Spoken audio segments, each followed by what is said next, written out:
Então, isso muitas vezes é algo que acontece com essas pessoas que estão começando uma jornada de estudos. Elas encontram esses conteúdos, ou seja, elas saem do estado da incompetência inconsciente e entram no estado da incompetência consciente, ou seja, ela sabe que precisa aprender aqueles conteúdos.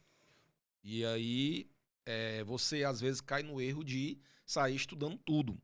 De você vai estudando, vai estudando, vai estudando, mas sem implementar esses conteúdos. E aí você entra nesse estado que você falou, de obesidade mental. É quando a pessoa ela acumula muitos conteúdos, mas ela não põe em prática. E aí muitas vezes isso pode ser por conta de um senso de perfeição. Então às vezes a pessoa ela é perfeccionista e aí ela acha que para pôr em prática tem que estar tudo perfeito, tem que estar tudo nos conformes, e aí ela vai procrastinando e nunca põe em prática esses conteúdos, tá? Então é importante você sempre estar buscando novos conteúdos, mas sempre fazendo o exercício de pôr em prática. Porque, afinal, na jornada empreendedora, só o conhecimento só o conhecimento não é suficiente. Você precisa colocar em prática esse conhecimento. E você precisa colocar em prática da forma correta. Então, de novo, você pede ajuda, você vê como que as pessoas que já trabalham com isso, como que elas fazem, né? E como eu falei, na hora de pôr em prática, você tem que levar em consideração qual o nível de profundidade que você vai precisar daquele conteúdo. Ela vai entrar nessa fase intermediária, vamos dizer assim. Então, ela vai buscar uma mentoria, ela vai eventualmente comprar um curso. Então, os cursos online, eles são hoje são ferramentas muito importantes, porque você consegue ter um passo a passo, você consegue ter uma metodologia de transição de carreira. Antigamente era muito difícil para as pessoas fazerem uma transição de carreira porque elas não tinham referência. As redes sociais não existiam, a internet não era tão acessível, a informação não era tão acessível. Então a pessoa ela não conseguia descobrir esses conteúdos, mas não só descobrir os conteúdos, mas descobrir a sequência, né? Então é um momento de investimento em você mesmo, né? De você buscar uma mentoria, buscar um curso e vai ter uma pessoa lá que vai pegar na sua mão e vai te trilhar para o caminho do empreendedorismo ou mesmo de uma transição de carreira. Quando a gente fala de transição de carreira, mas pode ser também, por exemplo, uma capacitação profissional que você vai fazer.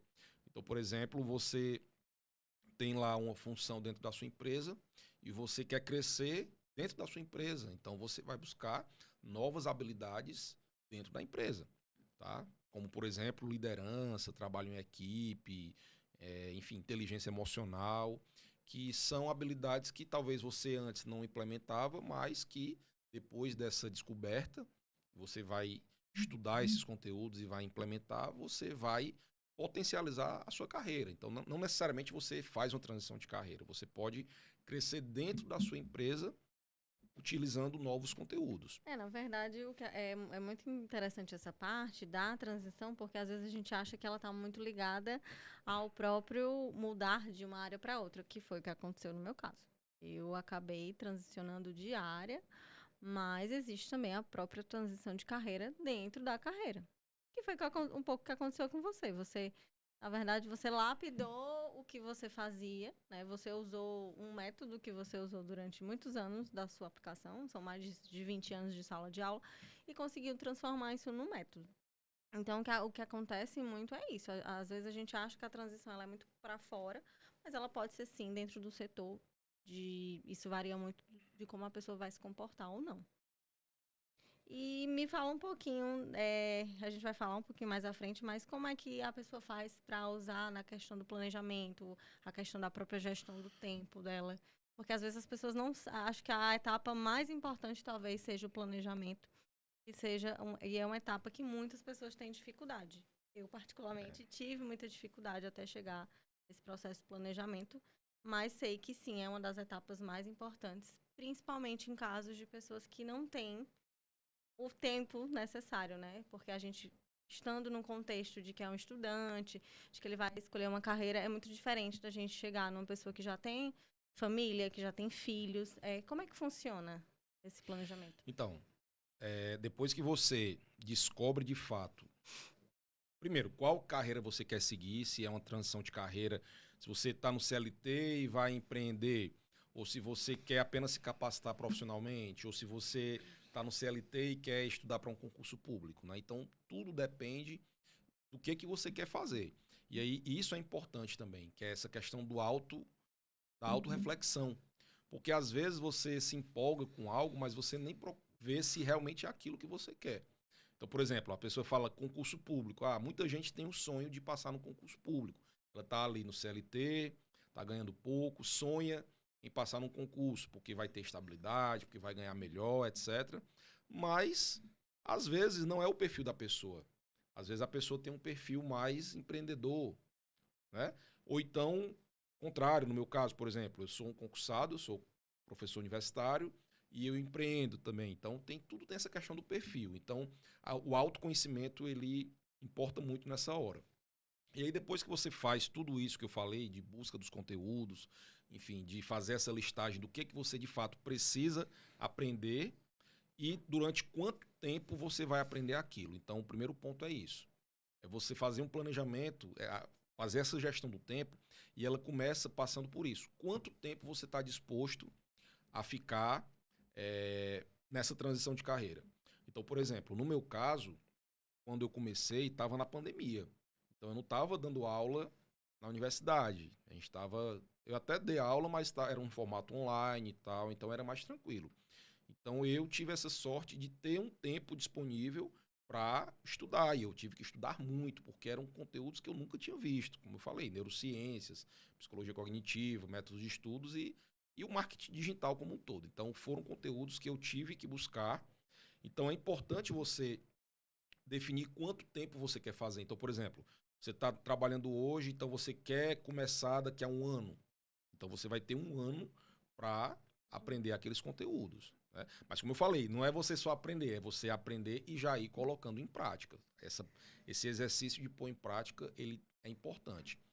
E aí, quando você descobre quanto tempo você quer, quanto tempo vai ser a sua transição, aí você vai ver a sua realidade. Então, por exemplo, você é uma pessoa que trabalha o dia todo, que trabalha meio período, você consegue fazer uma reserva financeira para você pedir demissão do seu emprego e só ficar em casa estudando? Tá? Então, tudo vai depender da sua realidade. Você vai ter que fazer essa autorreflexão para ver a sua situação, para ver quanto tempo livre você vai ter por dia para estudar.